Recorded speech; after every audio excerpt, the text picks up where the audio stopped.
ਬਾਬਾ ਨਜ਼ਮੀ ਦੀ ਗਜ਼ਲ ਹੈ। ਆਪੇ ਸੁਣੀ ਦੁਹਾਈ। ਆਪੇ ਸੁਣੀ ਦੁਹਾਈ ਆਪਣੀ ਧੰਮੀ ਤੀਕ, ਕੀਤੀ ਆਪ ਸਗਾਈ ਆਪਣੀ ਧੰਮੀ ਤੀਕ। ਦਿਨ ਚੜ੍ਹਿਆ ਤੇ ਸੂਲੀ ਉੱਤੇ ਟੰਗਿਆ ਸਾਂ, ਸੁਣਦਾ ਰਿਹਾ ਰਿਹਾਈ ਆਪਣੀ ਧੰਮੀ ਤੀਕ। ਲੋਕਾਂ ਸੌਂ ਕੇ ਦਿਨ ਦੇ ਲਈ ਥਕੇਵੇਂ ਲਾ, ਮੈਂ ਕਿਉਂ ਅੱਖ ਨਾ ਲਾਈ ਆਪਣੀ ਧੰਮੀ ਤੀਕ।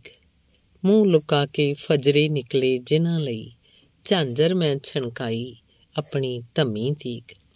ਬੂਹਾ ਭੰਨਣ ਵਾਲੇ ਸਰਦਲ ਚੁੰਮਣਗੇ, ਜਿੰਦ ਨਾ ਜੇ ਘਬਰਾਈ ਆਪਣੀ ਧੰਮੀ ਤੀਕ।